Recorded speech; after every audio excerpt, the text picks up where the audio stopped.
Hello and welcome to Buffy and the Art of Story. Today we're talking about Season 1, Episode 4 of Angel, I Fall to Pieces, where Angel Investigations tries to help a woman being stalked by a surgeon who seems to know and see everything about her. If you are looking for episodes about Buffy the Vampire Slayer, you can find every episode from the pilot, Welcome to the Hellmouth and the Harvest, to the season finale chosen by scrolling back in this podcast feed, or you can find them on YouTube or on my author website at lisalilly.com.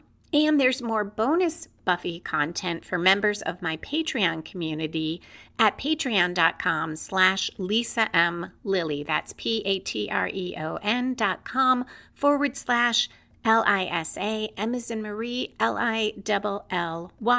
And I am Lisa M. Lilly, author of supernatural thrillers, traditional detective mysteries, and the Writing as a Second Career books for fiction writers. Along with the recap of I Fall to Pieces, I'll talk about the strong subplots but the somewhat blurry plot turns for the main plot, themes that help establish the moral center or values of the series, unclear rules and plot questions that distract from the story, but the great tone and the doubling down on the detective and noir genres.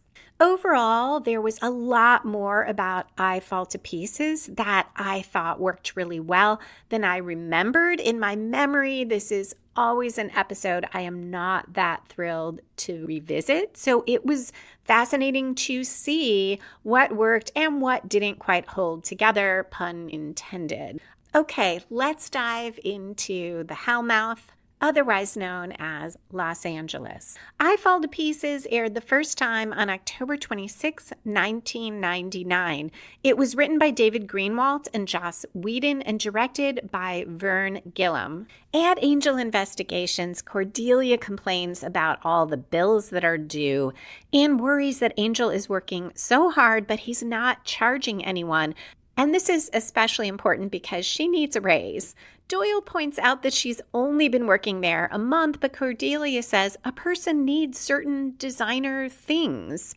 Doyle agrees about charging people, but says Angel likes to be the hero and head off afterwards with his long coat billowing out in the wind. He sounds so admiring that Cordelia asks if he wants some time alone. Doyle denies that he's attracted to Angel, and they agree they'll speak to him about charging people. Angel joins them and asks what's wrong with the coffee after tasting it. Cordelia tells him it's last week's grounds. Think of it as espresso. She and Doyle try to ease into a conversation about charging people, but Angel cuts right to the point and says he's not comfortable with it. And Cordelia says, then get over it. And she looks down for a second and says, I meant that in a sensitive way. Doyle starts to argue that it is right to ask people for money, but he doesn't finish because he has a vision. A woman named Melissa Burns is in trouble, and he tells them where Melissa works. About 3 minutes in, Angel leaves to find her. In slow motion, he goes off outside, and his coat billows behind him. Doyle, who is watching, says, maybe I'm a little attracted. In an open office area between cubicles, Melissa stresses over a birthday cake that says, Happy Birthday, Benji, rather than Penny, her supervisor. Penny's a little taken aback by the mistake. She says something dryly about how Melissa's been there a month and already knows 4 letters of her name. It's a minor conflict to get in the short time that Melissa has worked there. But Penny blows out the candles and seems very happy with the houseplant Melissa gives her. Then a delivery person arrives with a very large, beautiful bouquet. But it's not for Penny, it's for Melissa, who looks disturbed when she reads the card. It's from someone named Ronald, and a coworker says, no one ever sends me flowers. It's a great introduction to how stalking is treated in this episode and how it can look or be interpreted as a romantic gesture, yet it is deeply unsettling and scary for the person on the other end of it, because clearly Melissa does not want flowers from this guy. In the restroom, looking shaky, she takes 2 or 3 pills. The scene cuts to the dimly lit parking garage. Angel emerges from the shadows and startles Melissa, who is heading to her car. He apologizes and asks if she's okay. He gives her a card telling her he's in private security. She's a bit spooked, as anyone would be. And she adds that she can't afford private security. Angel tells her it's not about the money. She does take the card, but she drives off. Back at the office, he tells Doyle and Cordelia that he scared her. Doyle says it sounds like she was scared already. Angel asks the others if he's intimidating. Cordelia reassures him that he's fairly cuddly as vampires go. Angel wants Cordelia to approach Melissa instead, but Cordelia doesn't want to unless they get hired.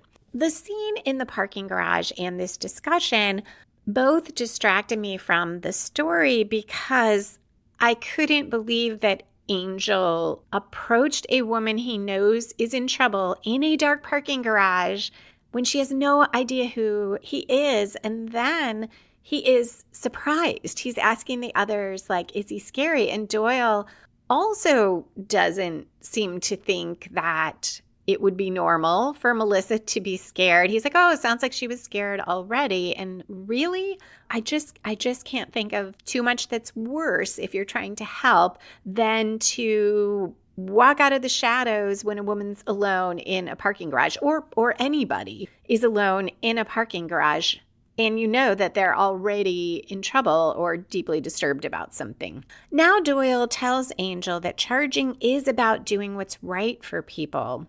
If Angel doesn't charge, they get attached to this mysterious stranger who saved them, and you can't blame them for that. But if he's just a guy doing his job, then they can feel they paid their debt to him and move on. And these are great points that we will see play out later. Now Melissa tries to withdraw money from an ATM, but she's locked out.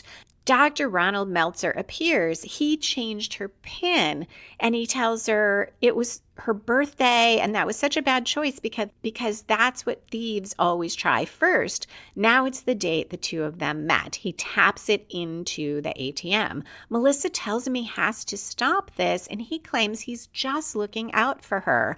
Another building block in this stalking narrative, showing the stalker seeing this or claiming to see this as, I'm protecting you, I'm taking care of you, when he is invading her privacy and her life left and right. Now he tells her that he's worried about her health. He doesn't think those tranquilizers are working. She should take the supplement he suggested. And how many tranquilizers did she take in the bathroom today anyway? Now Melissa is extremely spooked. How does he know what she did in the bathroom? And she wants him to leave her alone. Meltzer says, how can two people in love leave each other alone? He calls her honey and sweetheart throughout, and the interaction ends only because he gets paged for surgery. He hands her the cash from the ATM, tries to kiss her, which she evades, and tells her he'll see her that night. Melissa, shaken, goes to see Angel. She tells Angel, Cordelia, and Doyle that she met Meltzer about 7 months ago. He's a neurosurgeon. He reattached a nerve in her eye and saved her eyesight. He asked her out afterwards, and she didn't really want to go, and Cordelia jumps in and says Melissa felt obligated. He saved her. Plus, doctor. So adding to that theme or that point that Doyle made, Melissa had one drink with Meltzer, and then he started calling all the time, showing up, saying they should get married. She told him she wasn't interested, and it just got worse. And she swears she can feel him watching all the time, even when he's not there. And she tells them about how he knew she took tranquilizers in the bathroom at work. Angel assures her that they will help, Cordelia says, for a reasonable fee. Melissa thanks them and sets down the coffee and says it's terrible. Doyle reassures her that they'll be there for her, but she clarifies she meant the coffee. That's the second mention of how terrible the coffee is due to the lack of finances. When Melissa asks how Angel knew she needed help, he says he has a friend on the force.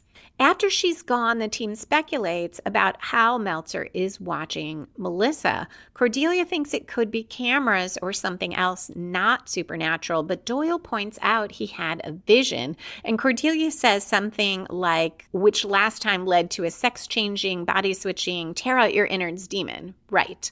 A great example of humor and minor conflict, getting in a little more exposition. In case you didn't see the previous episode or it's been a while, it reminds the audience how Doyle's visions work. And this episode does a great job using humor and other devices to get in that backstory in a way that does not bog down the episode. And that's a real feat given that we're only on episode 4 and there is a lot that needs to be established in this world. Plus the victim's backstory. At home, Melissa gets ready for bed. She undresses to a full-length slip, which makes her seem more vulnerable. The scene is intercut with Meltzer in his office. He has a photo of Melissa on his desk, and we see that one eye is gone from the socket. At Melissa's, it is literally floating in the air, watching her, and we cut to a commercial. At the police station, Kate notes how uncomfortable Angel is when he approaches her desk and guesses he's either about to ask her on a date or he needs a favor. She guesses it's a favor. He tells her his client's being stalked and it could get ugly, and Kate says if she's being stalked, quote, ugly it already is, end quote, which is another good point about stalking, that it's a crime in itself. It isn't only dangerous if the stalker does something physically violent. He is already terrorizing Melissa. And this is part of what I love about the episode, that it takes the stalking very seriously. And Kate takes it seriously. Nobody is saying to Melissa, oh, he's just really into you. You should be glad to have this doctor who likes you, or look how romantic. Or they're not minimizing it by saying, well, he's just getting a little carried away. And there is this point that it is in itself a crime. Doyle tags along with Melissa at work, and when she says she's glad he's there and that Angel must have had lots of cases like this, Doyle says dozens, hundreds, dozens of hundreds. She's surprised there's that many just like hers, and he clarifies, well, not just like hers, but protecting women like herself. There have been 4, and 3 are very much alive. Melissa's eyes widen, and he distracts her by asking about the photo on her desk. She's bungee jumping in it. I am surprised and distracted by being surprised that Melinda is that easily directed away from Doyle's comment about 3 of them being very much alive. There is humor there, but for me, this is the kind of humor that doesn't work because it breaks the world. There is no way I believe that Melissa, who is being stalked, who is very alert to danger, would just forget about that comment about one of the women being dead. Going back to the bungee jumping photo, Doyle says he always meant to do that, except that he intensely doesn't want to, so he hasn't gotten around to it. I love that humor because it's very much Doyle's character. There's nothing about it that should put Melissa off. It's really relatable because there are lots of things like that you could admire someone else doing, but at least for me, I can love to hear about it from someone else, but I am never, ever going to do it. Melissa sadly says she used to do a lot of exciting things, and Doyle reassures her when this is over, she'll be wanting to jump off bridges again. More humor that works well and fits Doyle. That he awkwardly says something in a way that, if you take it literally, doesn't sound so good. But I believe that Melissa takes it the way he meant it, that she'll be back to bungee jumping. Kate tells Angel that Melissa filed a report a couple months ago, and Meltzer's lawyers came in, Wolfram and Hart, and denied it and actually got a restraining order against Melissa. This is the firm that was mentioned in the first, well, not just mentioned in the first episode, that represented the vampire Russell in the first episode. So a little bit of world building here, adding to that idea of this law firm on the side of these evildoers operating to help them navigate the legal system. Kate agrees to put a patrol car near Melissa's apartment building, but she can only get it for a night or two. She also tells him Melissa needs to get angry, not just to fight, which Angel hopes he'll be doing for Melissa, but because otherwise, even if Meltzer is locked up, Melissa will still be living in fear. Meltzer took her power and only Melissa can get it back. Angel searches Meltzer's office, and he takes a book from the shelf. It's called Anything's Possible, and there's an inscription from the author to Meltzer inside, referencing having the nerve to go forward. Meltzer comes in and catches Angel. He's ready to call security, but Angel claims his wife is dying. She needs an operation only Meltzer can do if he has the nerve. Meltzer refuses. That's dangerous, and he could lose his license. Angel grabs Melissa's photo, asks who she is to Meltzer, and would he die for her. Meltzer says it's his fiancée, and yes, he would. Angel claims that's how it is with his wife, and he won't watch her suffer and die waiting for the law to catch up with science. He'll pay anything, and he gives Meltzer a fake business card. In the meantime, Cordelia interviews a woman doctor. She pretends to be writing an article about Meltzer, but she fumbles the name of the Journal of Orthoped, whatever, and says yuck once, and asks if Meltzer ever struck the doctor as being a big dangerous creep. Very funny, very Cordelia-like, but again, breaking the world for me, because there's no way, given all this, that this doctor would believe Cordelia is really writing an article. What works better is when Cordelia says she doesn't like the way Meltzer treats women, and can this woman doctor tell her anything about him? The doctor says Meltzer doesn't share his research and that what he's doing is really radical. The scene cuts to Cordelia telling Angel about Meltzer's techniques for reattaching limbs and eyes. And she questions why, when he has this great career, he is risking it, all his reputation, risking getting put in jail by stalking Melissa, and asks, what is it about Melissa? Angel says it's not about Melissa, it's about rage. Meltzer can't deal with real women, so he creates a fantasy woman and projects onto her, but eventually Melissa will disappoint him too, and then he'll hurt her because he sees how useless and damaged he is. Cordelia comments how fun Angel must have been in his bad old days, but at least he knows how this guy thinks. Angel agrees, but he wants to know how Meltzer is doing it. He shows Cordelia the Anything's Possible book and the inscription. The author did retreats for doctors and yogis, and then he had a nervous breakdown and quit.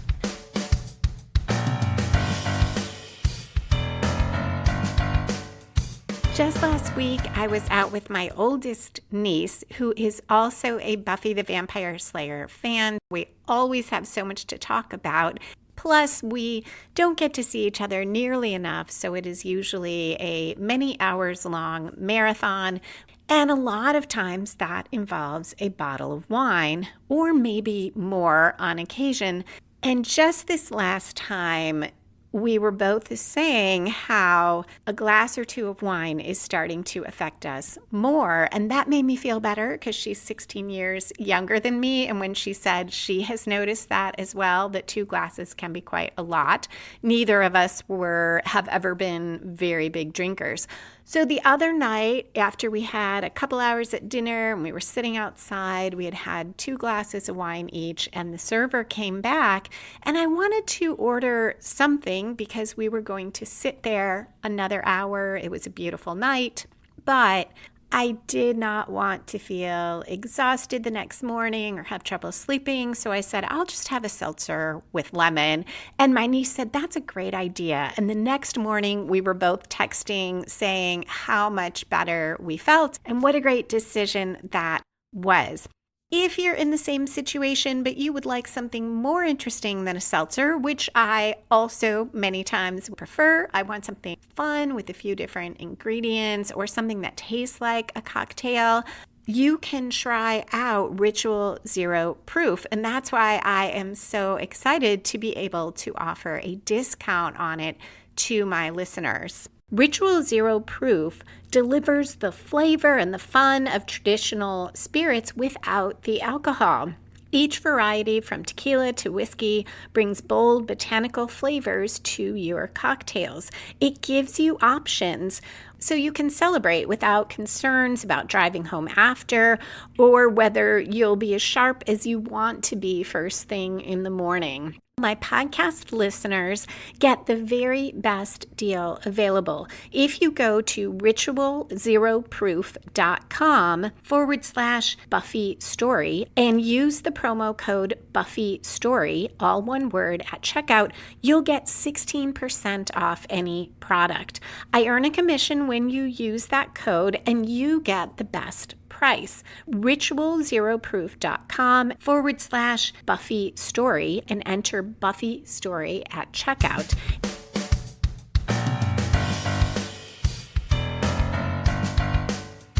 Around 23 minutes into the episode, Angel sends an email to that author asking if he has the nerve to help Angel with Meltzer, quoting that inscription in the book. The scene cuts to Angel meeting with the author, whose thesis was that the mind is the most powerful force in the universe. He worked with yogis who could shut down their whole body systems for days and live.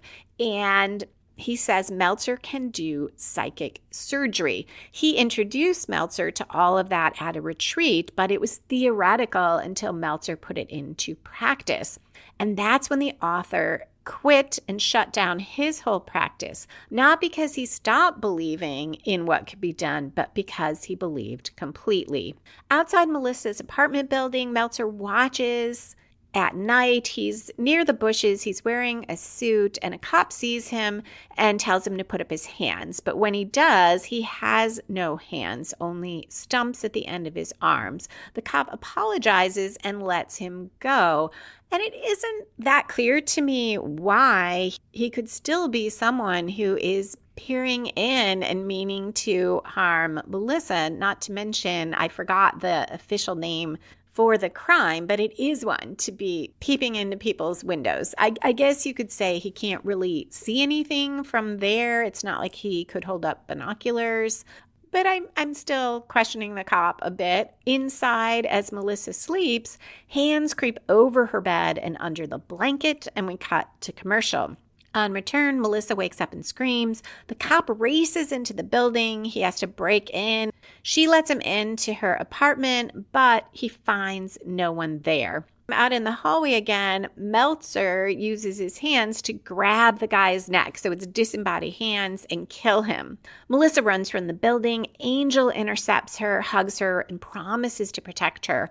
Meltzer watches from the bushes. His hands crawl up his legs and reattach, and he recognizes Angel. Kate tells Angel Melissa is not making much sense when the police arrive on the scene. She can't see how Meltzer got in. The security cameras show Melissa running out, but nobody else. I'm taking it that the cameras did not pick up the cop being killed, although it's not clear why not. I guess there were no cameras right there. She asks who Meltzer is, Houdini, and Angel says something like that, which shows Angel's good at fitting this world into a framework that Kate can understand and accept. Later, Angel tells Doyle and Cordelia that Meltzer is coming undone. He's losing it. They talk about how to defeat him, and Angel suggests they could put the pieces of Meltzer in a box to stop him. He's not sure it will work, but it's worth a try.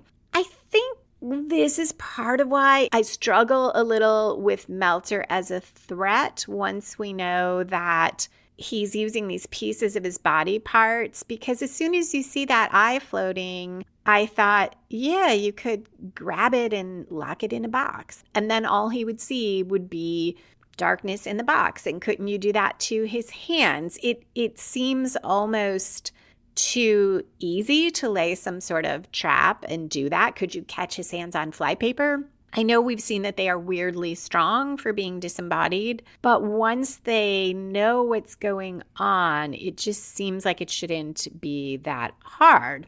Melissa stays in Angel's apartment. Cordelia and Doyle seal the vents and under the doors with duct tape. She tells them she's tired of being afraid. Angel tells her that she is the strong one. She's gotten through this, and Meltzer is weak. He's the one who's coming apart. Cordelia tells Melissa she should listen to Angel. He's stalked plenty of, and then she finishes books on the topic. Meltzer calls Angel saying he's ready to meet, bring the $100,000 in cash for the operation. Angel goes to Meltzer's office with a metal safety deposit box. Meltzer compliments him on bringing that fake deposit box. He knows there's no cash in it, and he reveals he knows who Angel is just as he shoots him with a dart.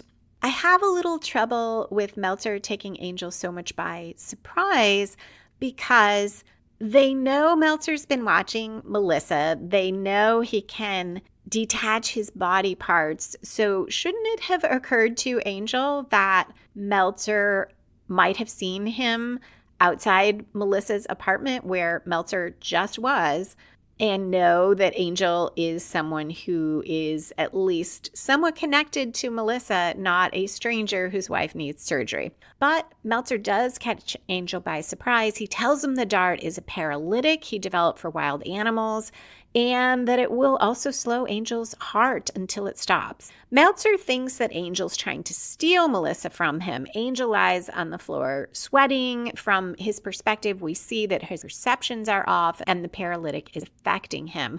The first time I watched, this really confused me because Angel's heart doesn't beat, and I didn't know why the paralytic would affect him. On this watch, I believe Meltzer says it will paralyze you. And by the way, it also is going to slow down your heart. So the effect doesn't depend on the heart slowing.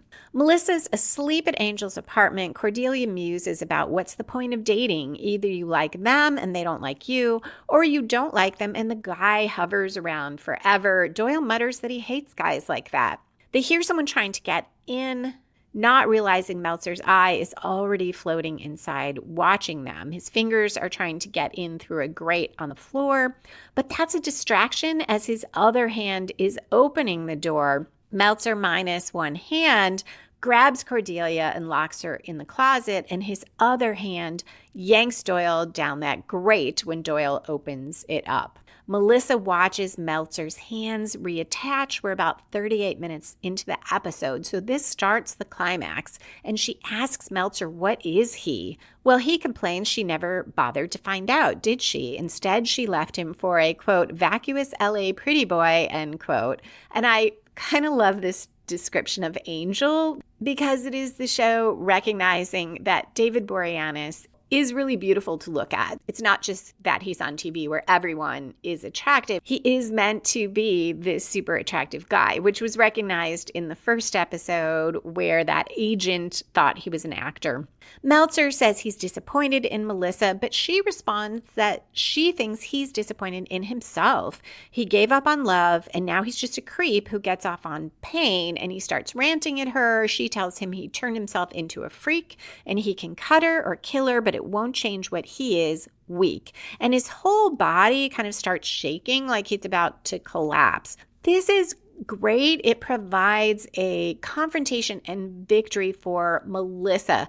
And you can think of that as the main plot or the subplot. I think Angel is really the protagonist of the main plot here, and he's going to have his confrontation, his final confrontation, the climax with Meltzer in a second. But Melissa needed one too, and this is her subplot of moving from living in fear all the time, moving toward being the person she used to be, and tapping into that anger.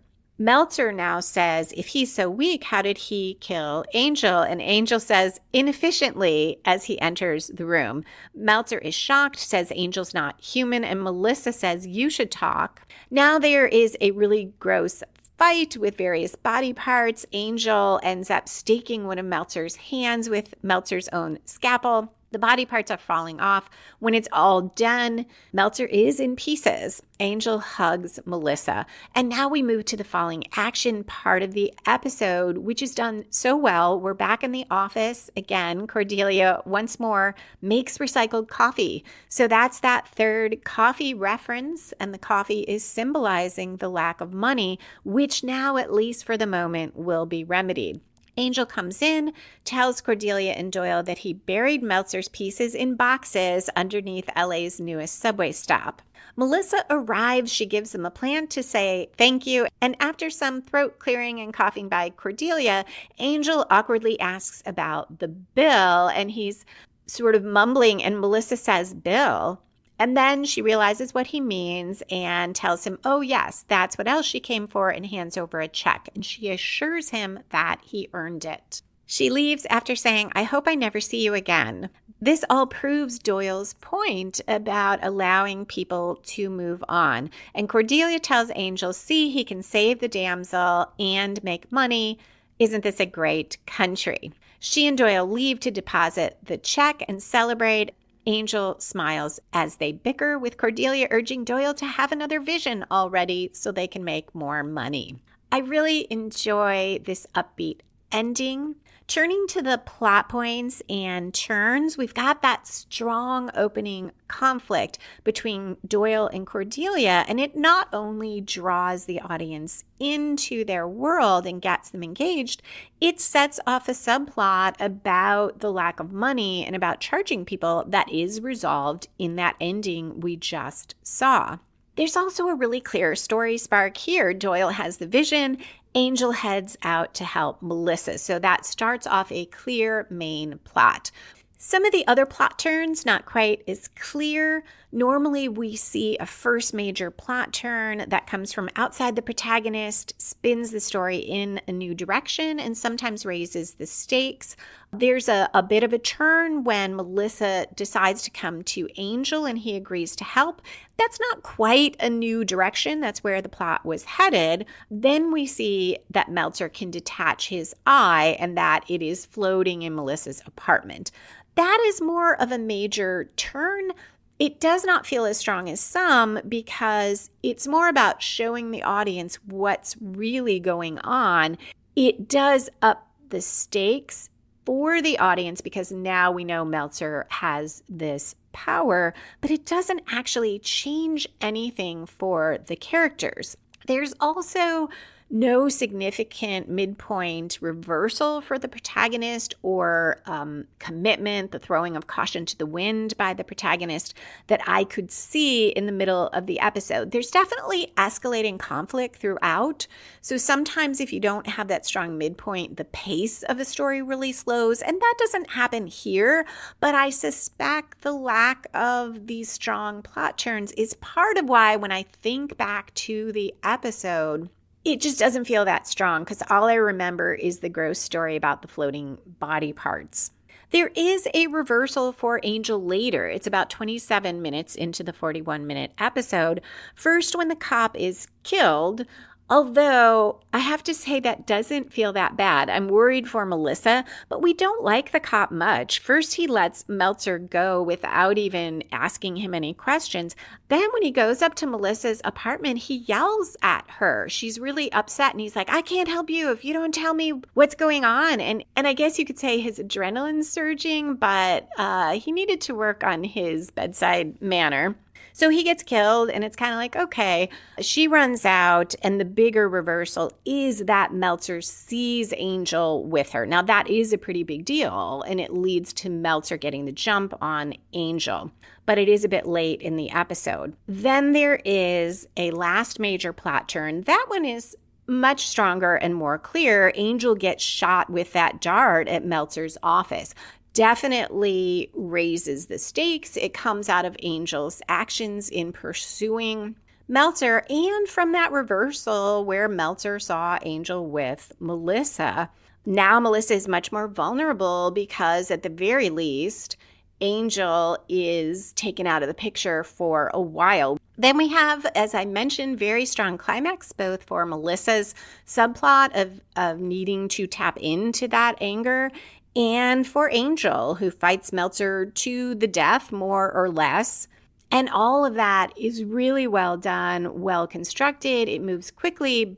And there is that terrific falling action where we come back to the bookend of the recycled coffee and then resolve the subplot about money. And that's something you want to do in your falling action is resolve your subplots. And we double down a bit on the theme of why it's good to charge money and throw in a little bit going forward. We see Cordelia and Doyle's relationship becoming more friendly and fun. Some other things that didn't work so well for me, a big one was that the rules about Meltzer's ability to use those body parts aren't clear. Yes, we learn he can do psychic surgery, sever and reattach body parts, but how does he make the eye float? We just sort of hand wave, well, anything's possible because the brain's so powerful. But then why can't he, make himself invisible? Why can't his whole body fly? And if the eye can float, why can't his hands float? Why do they have to crawl up his leg to reattach or crawl across the covers? In addition, what is powering his hands? He's able to choke this cop to death with just these disembodied hands. And that seems really contrary to the laws of, physics, momentum. And it's problematic because I'm thinking about that instead of being really spooked.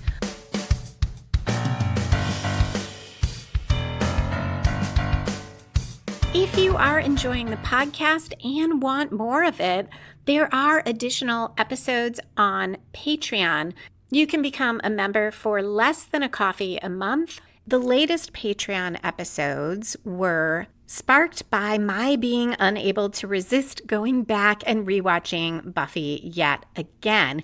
In the first one of these, I revisit Welcome to the Hellmouth and the Harvest from the perspective of just finishing season 7 and how that made me think differently about those episodes and all of season 6 and 7 themselves. The latest Patreon episode is The Arc of Amy the Witch, aka Are We Doomed to Become Our Parents? It's part 1 of an Arc of Amy bonus series, and with the witch as well. It was really fascinating to see how that set off Amy's arc and set up other things in the series. That is at patreon.com/Lisa M. Lilly. That's patreon.com/LISA, M as in Marie, LILLY. And thank you, as always, to the patrons who support the podcast.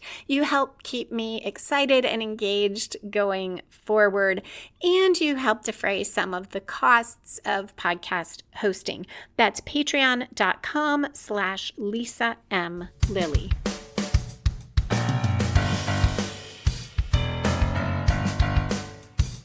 I'm also put off not just by the humor breaking the world, which I could get past Doyle's humor. I mean, it's fun. It doesn't really change the story that much when he says that, 4 women and 3 of them survive. We can just kind of whistle past that.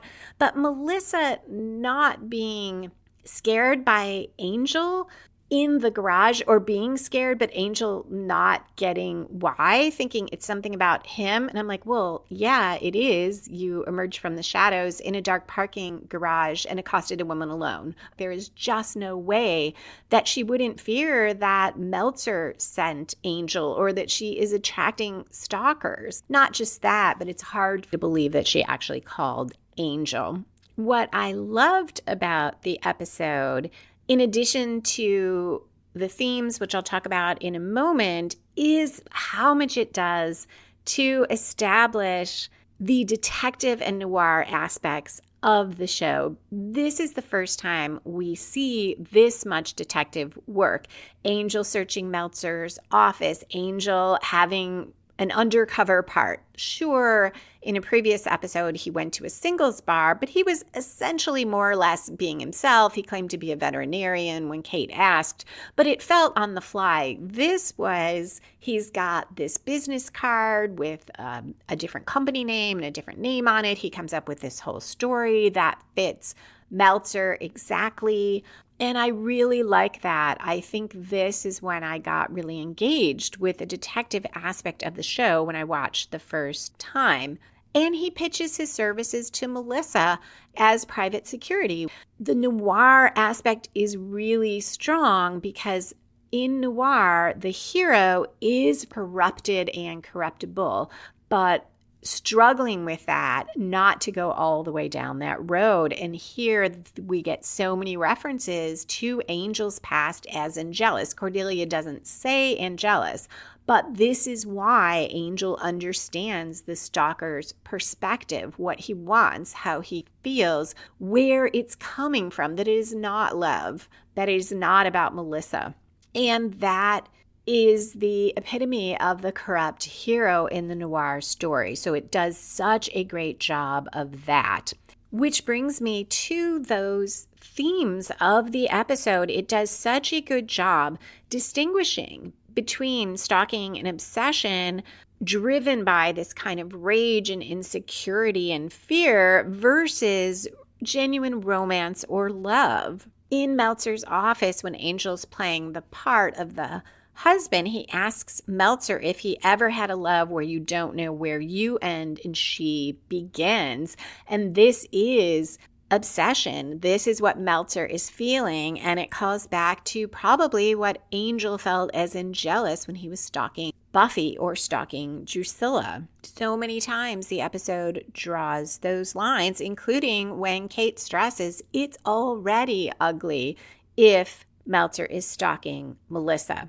But there is what I'll call an unintentional, maybe not theme, but message here that women somehow, or I guess any victim, should just know that this guy who emerges from the shadows is safe. Someone like Meltzer is not. That is why it bothers me so much that the gang doesn't get why Melissa would be scared of Angel approaching her in the parking garage. That idea is kind of entwined in our culture. I've had guy friends say, I don't understand. I just met this woman. Why won't she let me pick her up at her home? When the woman says, no, I'll meet you somewhere because she doesn't want to reveal where she lives yet to a relative stranger. And the guy's like, but I'm a nice guy. I'm not going to attack her. And it's as if, oh, right, because everybody who's going to do that just telegraphs it or is wearing a sign saying, yes, I am someone who will sexually assault you. That's not how it works. And it bothers me that I believe unintentionally there is a message there that, oh, why would she be afraid of Angel? And they treat it as if it's something about Angel's manner or the way he dresses or the fact that he's a vampire. And she might sense something. And sure, all that could be part of it, but I don't care what that guy looks like. It is scary, and there's no way for her to know that Angel doesn't mean her harm. I do like the theme about what is strength and what is weakness, and that real strength. If you feel strong, if you feel secure, you don't go around striking fear into people's hearts or threatening them or trying to threaten them into liking you or intimidating them into saying what you want them to say. You don't need to do that. That is weakness. That is insecurity. That is someone falling apart inside emotionally. And that is a really clear theme here. And Melissa stresses that. I like, too, that the episode is not Pollyanna about it. Melissa stands up to Meltzer knowing that he can still hurt her. He is more powerful. And she says, you can cut me and kill me. It won't change that you are weak, that you are the one who is messed up here. Now, is that going to be a huge consolation if he actually killed her? No. but it is the thing she needs to do. And in this world, it does start to shake him. It adds to his impending disintegration. And then Angel comes in and has the final physical battle. Finally, I like the theme about charging people for services and then paying you and not feeling obligated anymore. And we have that with Melissa as well, that feeling of, oh, she had a drink with him because she felt obligated. And it's very human because humans are wired for reciprocity. And there is that feeling if someone does you a favor, you appreciate it, but you feel a little bit in their debt and you want to do something in return. And that can be a great thing because that is much of what makes a lot of human interaction work so well, and we help each other and we do better when we help each other. But someone like Meltzer can use it to manipulate people, or as with someone like Angel, it can have unintended effects of someone getting too attached, as Doyle pointed out. This would have been even stronger if maybe we had seen some former client keeps calling or a reference to that to illustrate that, but I don't think we necessarily need that. I like the character arcs here too. Kate is being built a little bit. She's very strong. She's open to Angel's concerns. She takes the stalking seriously, and she does as much as she's able to do. Cordelia has some great lines. We see a little gradual growth when she tells Angel, get over it, and then says, I meant that. Something like, I meant that in the most sensitive way. It shows an awareness. Cordelia, I'm sure, appreciates about herself that she is blunt and she says what she needs to say, and she recognizes that there may be times that she might be hurting someone else's feelings. Doyle doesn't exactly grow, but I come to like him a little better. I see him more as having genuine feelings for Cordelia, really admiring her, and really having a lot of insight, both about Melissa, about Angel, about the need to charge people, and about really helping Melissa. Angel grows a lot. It is hard for him to ask to collect that bill, but he comes to understand that he needs to do that it is right for her as well as for their agency if they're going to keep working together. And he understands the need for Melissa to feel empowered again, and for him not to be the savior for her to also save herself. Plus, having to step into Meltzer's mind in a way to tap into his past as Angelus is a good thing. The things he is recognizing about Meltzer are things he is recognizing. Maybe he knew them before, maybe not, but acknowledging about himself as Angelus. And I think there's a little bit of Angel learning to feel worthy of being paid for his services, that it isn't just atonement, which is important to him.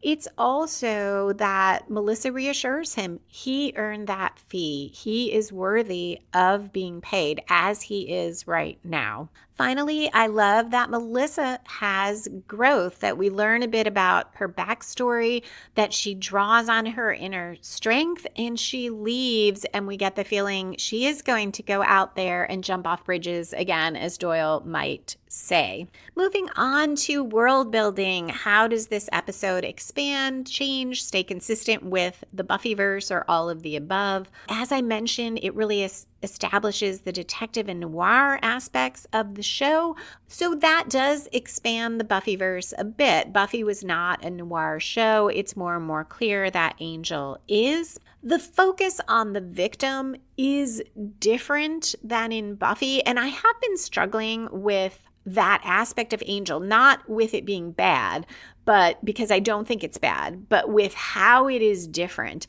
Is it that we see more women victims in Angel than Buffy so far? And maybe yes, maybe no. I haven't counted it. The women victims are more focused on, and that is just a difference in the type of story. I write detective novels, and they are first person. So they are from my lawyer, private investigator main character. So necessarily, there is not a lot of focus on the victim other than what Quill can learn and must learn about the victim to solve the crime. But the focus is on solving it. It's on her detective work. And there can't be scenes of, oh, the victim is being terrorized unless my detective is there to watch it, in which case she would intervene. So you wouldn't have the scene of Melissa getting undressed in her bedroom alone. One reason I don't read certain thrillers that are still good is I don't want to read about women being terrorized. And Angel as a show does a really good job of showing us the victim's perspective, but not focusing on the terrorizing. Yes, that is a storyline here for sure. That is the storyline. Meltzer is stalking Melissa, but we're not dwelling on it or exploiting it. Yes, we see her in her full-length slip, but it's not showing her naked in the shower. It's not dwelling on how frightened she is other than what you need for the plot and what makes sense. It isn't inviting us to identify with Meltzer or to see her through Meltzer's eyes. It is more from her perspective, and that scene in the bedroom shows us how vulnerable she is in this situation and how dangerous Meltzer is, but it does it without exploiting her. So I like that. And it is different from Buffy, because while Buffy is not a detective story, really, we are mostly following Buffy, her friends, and quite often the damsels, because they use that word here, they could save the damsel. Often the damsel is someone in Buffy's group. It is Willow, often early on, sometimes Sanders, sometimes Tara when she comes in, a lot of times Tara, and sometimes strangers. But it really is not a lot of focus on what whoever is in danger is experiencing. And it's more often about Buffy fighting and protecting. The biggest change to the Buffyverse, which already started earlier, is this idea of charging people. This was a very necessary arc when Cordelia says, see, you can save the damsel and get paid. And when Doyle explains why it's good for the people Angel helps to pay him, they could both be talking directly to the audience. This is justifying why Angel Investigation charges people and that it is okay to do that. So that's part of what I mean about the values and the moral center. We need to establish why it's okay for Angel as a hero to charge people and to collect the bill, because Buffy would never do that. As we see in season 6, when Anya brings it up, Buffy is appalled. And there are differences, and I've talked about that before, but we really do need for the people who come from Buffy to be on board with charging, and really anybody coming to the show seeing Angel as the hero. We're used to superhero shows where Superman just helps people. He doesn't hand them a bill. On the other hand, it does fit with the detective and the noir feel of the show. Generally, the detectives are getting paid. They are in business. So this deals with that crossover between Angel as a supernatural hero and Angel as a noir detective. Given all of this, how do I rate the episode? As I said in the beginning, I did enjoy it much more than I expected to in memory. It's not one I want to rewatch, so I was happily surprised how much there was that I thought was really good and that I enjoyed. At the same time, it's hard for me to get away from what I'll call the ick factor of these body parts floating around and the fact that that's what sticks in my head. So I put it at a 5.5 on a scale of 1 to 10. If you think differently, I would love to hear about it. Or if you agree, you can comment on YouTube or on Patreon, or email me at buffystorypod@gmail.com.